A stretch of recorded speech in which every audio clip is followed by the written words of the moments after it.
anybody's got questions or concerns or things they want to bring up, they can bring it up. And then those that come in late can either go to the recording, or those that, and I did have a couple that mentioned that they couldn't make it. Danny was one of them because she's at a wedding someplace on the mainland. So, and I forget, there was one other that mentioned that they wouldn't be able to make it.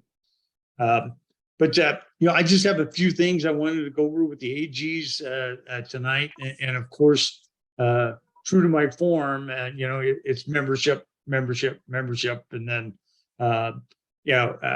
and engaging with the clubs.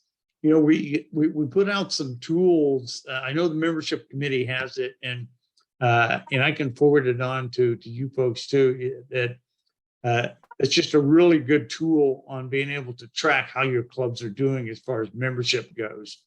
And the piece that I've been talking about at each one of my DG visits is that we can't lose sight of attrition. I think that's, kind of a dirty word. Nobody wants to talk about it. But, it happens, and we're going to have attrition. I mean, as long as we're living, breathing human beings, we're going to have attrition. And when you don't plan for it, and you don't know what the average attrition was in a club, then you can't come up with, a definitive plan on how you're going to tackle membership. Right now, we have, several clubs that are doing quite well. And I'm a glass half full kind of guy, so I don't want to sound negative at all, but I just want folks to keep track of attrition. And I'll use my home club as an example, Rotary Club of Hilo. They're up plus 11 as of a few days ago. And I know they've got, several more in the pipeline that's coming on. But their average attrition is 14. So if you don't plan for that attrition up front, you may think that, everything is roses, and it is roses, until the weeds pop up in June, and you got to pluck those weeds out of your number. So I would just ask all the AGs to know what the average attrition rate is for each one of their clubs, and don't use it as a club or something to be negative about, but just for situational awareness, that they have to know what their average attrition was over the last 3 to 5 years. And we can probably even dig it up going back 10 years. And some clubs will do a little bit better than their average attrition. Some will do worse, and it is just an average. And the only way to tackle, well, there's two ways to tackle attrition, obviously. And the obvious one is bring in new members. And the other one is to retain our current members, to do a better job. And I'll pick on Rotary Club of Hilo. I think we can do better than for an average attrition rate of 14 a year, even though it's a large club, over 100. But we can do better than that. And it's the care that Jennifer Jones talks about that's just so important for our clubs to do if we're going to retain folks. And that's the ones that are coming in, the first year, 2 years. They're the ones that require the most comfort and care to make sure that they're engaged, they feel like they're part of the club, and we don't lose them, coming in the front door and out the back door. But we're going to have attrition. Unfortunately, people do get sick. They move, and the most unfortunate is, we have members that pass away. And nobody wants anybody in their club to pass, but it's just a fact of life. It happens, and I think talking about attrition now and not later, it's just so very important for each one of the clubs to do well, and to shoot for that. I have a goal to, if their average attrition is 14, reduce that to 12. I mean, that's a good goal for, a president to be talking to, their board about and stuff that, hey, we've lost, an average of 14 members over the last 3 to 5 years. What can we do to tackle that and reduce that to 12 or 10, or, like I always say, use the number 1. If you had 14 last year, reduce it by 1 this year, which means that you're putting forth the effort to keep folks engaged. And I really need to lean on the AGs to be engaged in your monthly meetings, with your clubs, and that you have frank discussions about membership and what they're doing, how they're doing, and what can the district do to help with membership?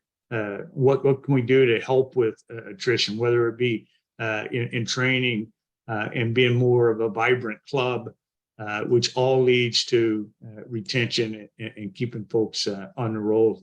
It's just so much time, effort, and energy goes into bringing in new members, and to lose them within the first couple of years, it's deflating, for the membership chairs and for the club as a whole. So I asked the AGs to really help me out in that aspect. The PI team, and I think many of the roads that we have lead to membership, and the PI team is looking for a PI representative in each one of the AG areas. And that doesn't have to be an overcomplicated thing, but, it just means that they show up for the PI training and they engage with the clubs on the importance of public image, make an assessment on, where their club is at, and if they need some help with it. And if they need some help with it, we can get the help to them. And whether it be in training or in assessing their social media interaction, assessing their homepage, is it working? Is it attractive? What kind of audience is it reaching? All that kind of stuff the PI team can help out with. But if each one of the AG areas had, somebody that, would set in on with the PI team, I think it would pay huge dividends to the clubs. I know some, will continue to kind of want to do their own thing, but no one better than the AG team to be able to take a look at what's going on PI in each one of the clubs and whether or not they're being effective. And we have very good success stories on clubs that in areas that are doing very, very, very well with it. And Joanne on Maui does a fantastic job with it. But is there room for improvement there? Yeah, probably so. I don't know how well connected Joanne is with social media and stuff. And that's all part of PI. She is fantastic with the news media and getting the stories out there. They had a fantastic event this past weekend that, just was awesome. I think they had, over 200, right, Mariko, that showed up for their health and wellness fair. So it's in what I loved about that, and I'll talk a little bit more about it, is that Mariko was able to bring together all of the Rotary clubs in her area to participate in that event, all the coastal clubs. It is, we see it time and again whenever we come together on a project like that, and they put in a tremendous amount of effort to pull that off with the uncertainty of, were they going to have 20 people show up or 200 people? And luckily, through their efforts, they had 200 plus show up. and they had a competing event, in the area on the same day. So I just think it was a wonderful event that just turned out very well. And we've had, other events that have turned out really well whenever they're joint. Dave Mosdern had his AG clubs come together, and he had 30 or 40 folks show up for the event a couple of weeks ago. Totally awesome whenever you can bring all the clubs together on an event, and it becomes newsworthy whenever they do. And then, of course, in Eastern Hawaii, we had the Pahoa Paint the Town initiative there that drew in all the 5 East Hawaii clubs, plus the Eco Club from Honolulu even flew over to participate in it. And that event, with the PI and everything, we got on it. The local councilwoman, Ashley Kirkowitz, I was at the Pahoa Club's meeting, DG meeting, and she had called in to express her appreciation for it and stuff. And she committed to joining the club that night. And with that, I think is an excellent example. Only those of us in East Hawaii probably are very familiar with Ashley Kirkowitz, but she's a young lady, and she's coming into a club where I might be considered the young one in the club. So, bringing Ashley into the club is pretty awesome. Yeah, and I think it will draw others into the club. So doing those joint events, I can't praise you folks enough for doing those and continue to do them. They're just worth their weight in gold. And then, along the same lines, just want to make sure that the clubs are contributing to the community service page that that we have up on District 5000, where we're listing all of the upcoming community service projects, and an excellent source for an AG to be able to go to see what's going on and to cross-fertilize your members into what the other clubs are doing and stuff, because knowing that it takes so much time and energy to put together a project, especially if you're a smaller club, really hard to put together a significant project when you're a smaller club. But to jump onto a bandwagon and on a joint project, it's just pretty awesome.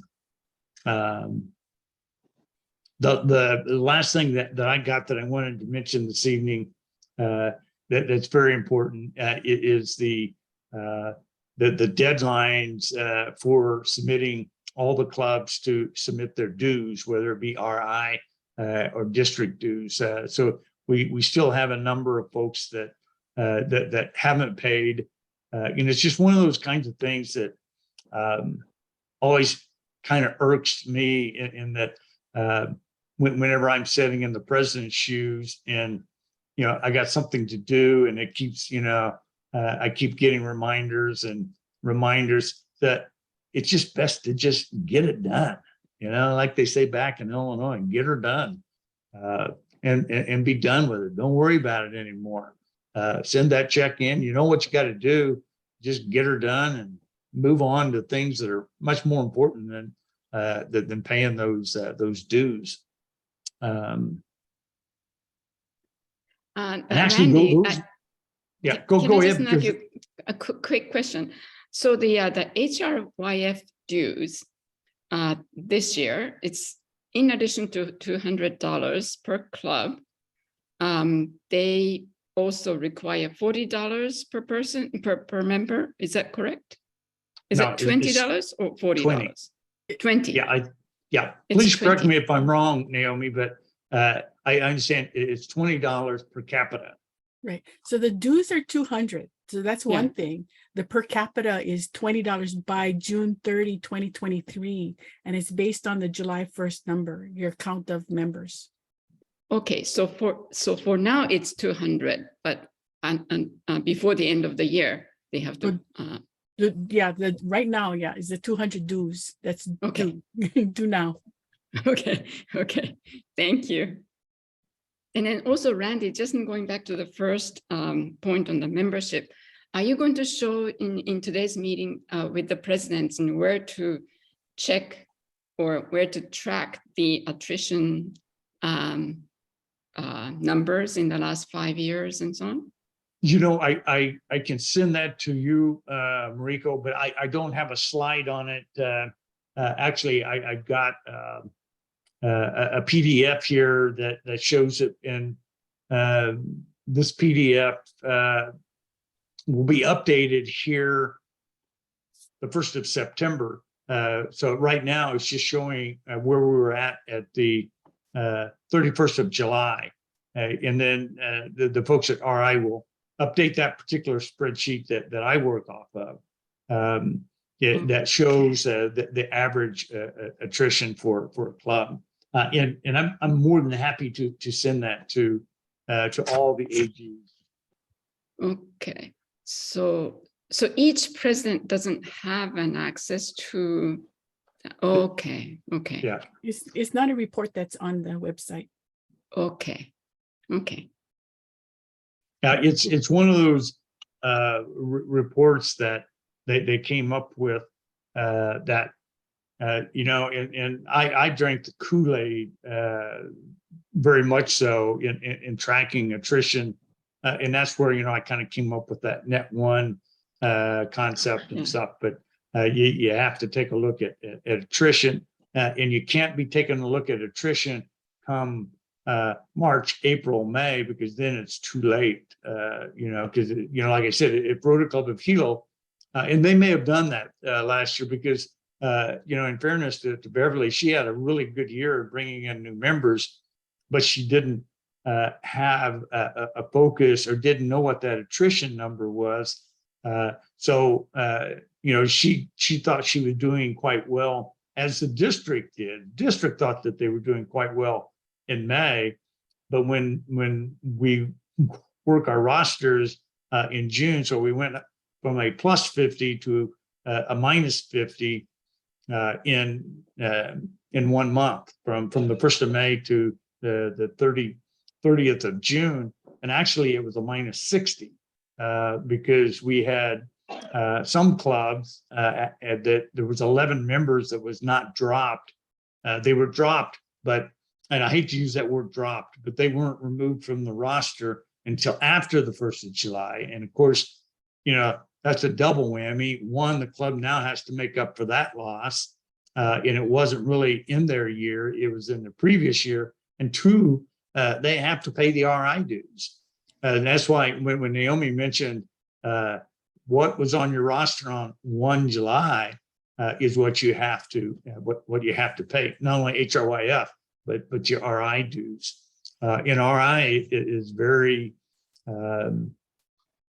adamant about you know, well, they're kind about it, you know, sorry about that, but you're still going to pay, kind of thing. So you know, it's unfortunate that you didn't clean your roster. And we had 11 that were dropped the first week in July. So the district was not only going down, but they continue to go down. And you've all heard me talk about this at my DG visits, but it wasn't just the district that was celebrating, you know, good numbers in May, but the zone was celebrating good numbers in May.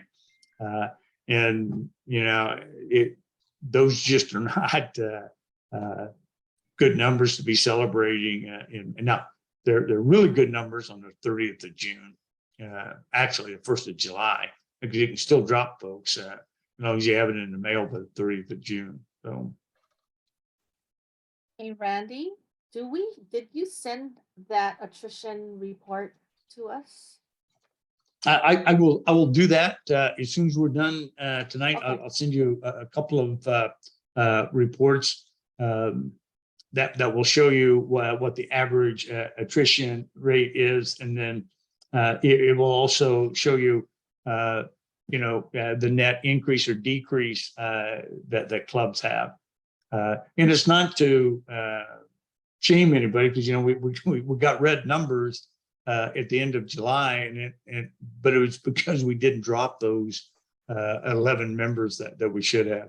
Maui was the only one that had an excuse, because they were moving, they were transferring. So the Eco Club of Maui was up to, but the Upcountry Maui was down to, because folks had transferred into the Eco Club. So so I got about 2 minutes left. Anybody else have anything before we jump over to the president's meeting?